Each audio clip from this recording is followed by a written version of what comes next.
Okay, these are the mullet we got today. We ended up with about 28 for about an hour, sort of mucking around by the bridge. All I'm doing is I'm going to salt them down. Split them right up to the mouth there. You can see the egg sacs starting to form. They'll be heading back out to sea to do their spawning at sea. We've done a bit of a Google search and they like the warmer waters. 18 to 24 degrees they seem to like. And we come across this shoal, massive shoal. Thousands and thousands, 10, 20,000 mullet. I really have no idea. You'll see them in the photos. They extended down over, oh crikey, 200 metres at least, maybe more, under the bridge, above the bridge, and down below the bridge. Take the guts and the gills out. What I've learned from salting bait for a number of years now is if you leave any of the guts or the gills in, it just doesn't work as well. Your salted bait goes all soft and you end up sort of going it for burley. Straight up through there, right up to the head. And then just strip it all out, take all the guts out. I've scaled these. You don't want scales on your hooks. They're just a pain in the bottom. And I'll show you shortly, when we do that, in the container will be a layer of salt. We'll put the fish down and then I'll pack the salt right into the stomach and the head, and that'll preserve it nicely. Then another layer of salt over the top. I was going to cut them into strip baits, little pieces for the hooks, but I'm actually going to do them whole. I want to fly these out on the drone, leaving on the surf caster at the river mouth, put about a 10-foot trace and a balloon, half-ounce sinker at the front, and then a big hook through here, and you can put another one through the tail, and we'll cast that across the river mouth, and then that'll drift out into the breakers and out to sea. And that's where hopefully we'll either pick up a salmon, kingfish, snapper, or something predatory and big that'll take these. But they've all been done, cleaned out right through the head, the gills, take it all out. So once I've finished these ones here, I'll show you how I'm going to salt them up. Rightio, we're going to salt these mullet up. Got some longer ones and some shorter ones. No such thing as too much salt. What type of salt? Don't care. Whatever's cheapest. Table salt, green salt, blue salt. Just use it all. The trick here really is getting the salt inside. So fill up the head. Give it a good salt like that. Find the right size container and in it goes. But make sure you get it right into the head, into the stomach. Won't fit in that one.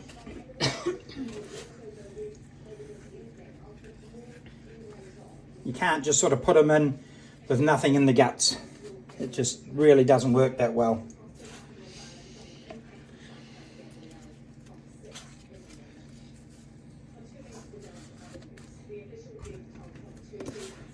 I'm just going to keep layering them up. No real fancy trick. Once you got a few in there like that, get that covered. Now I'm just going to make it nice and neat and come back the other way.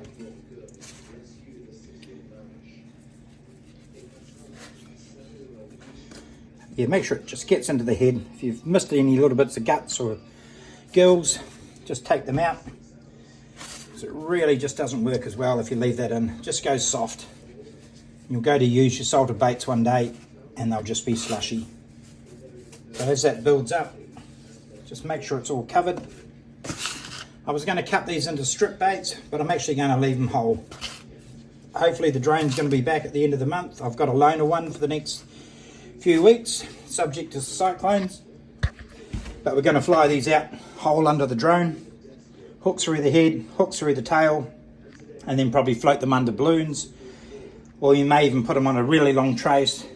Once we work out the depth of the water, and we may suspend that 20-30 feet underneath and probably put 2 or 3 balloons on top just to hold it. And the amount of balloons will give you what you need to set the hook. You want just enough tension there so that the hook will actually strike into the fish.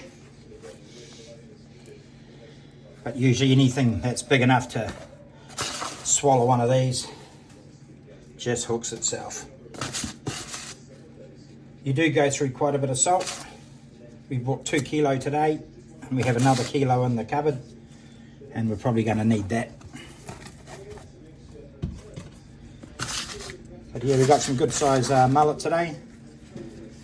I know there's going to be a lot of people watching this thinking I'm mad, we should be eating them, possibly, but I'd rather have them as bait. So again, just fill up that stomach.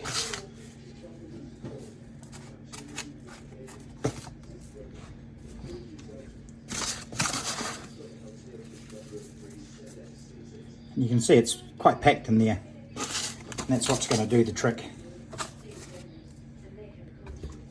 Ooh, haven't got many small ones here at all.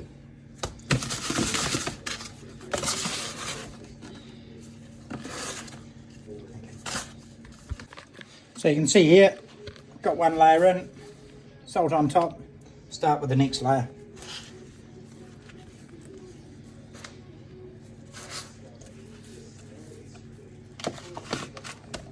But if I want to cut smaller baits, once these are salted down, no dramas, no worries, just cut off what you need.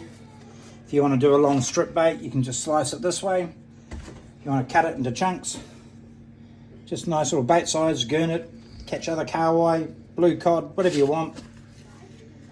Everything seems to enjoy a good feed of mullet, people included.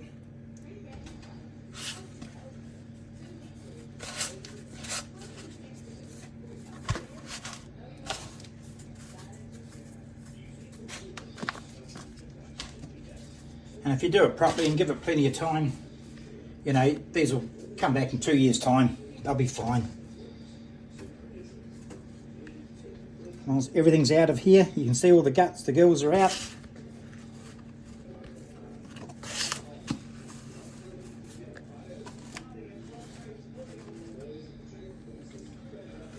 Snapper especially love a good feed of mullet. We're getting a couple caught down here recently in Canterbury. So the fish are turning up, the water's very warm, and just to prove it, the mullet are in the rivers. And they like that 18 to 24 degrees warmth in the water to swim around in. They were so thick today under the bridge, it was just amazing to watch. They weren't that easy to catch, to be honest with you.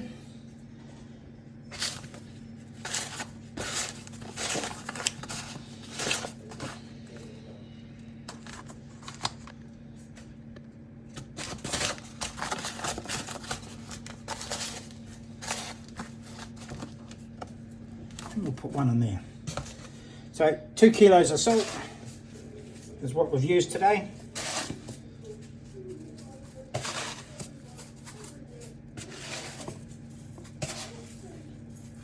If I was to go to the shop, buy this through any of the shops, and this quality of bait, probably wouldn't get any change of 40 bucks at least.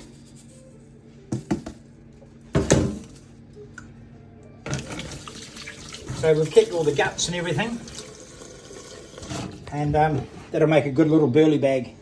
The drone will take out 1 kilo of burley. We could freeze that down into a margarine container, but I'm going to use this for the crabs. And even the mullet and the herrings in the river, we could freeze that into a block, put it in a bag, tie it to a rod holder, put it in the river, and when our cast net comes the next sort of 10 days, we're going to have a ball. It's just going to be too easy to get them.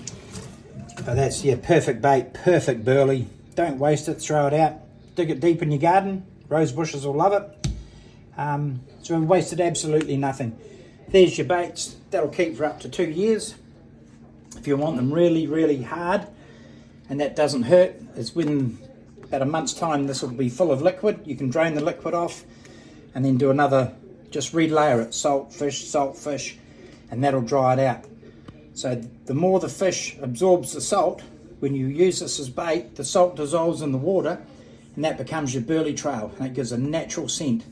You're not adding stuff out of a bottle to try and do your job. Use what you've got.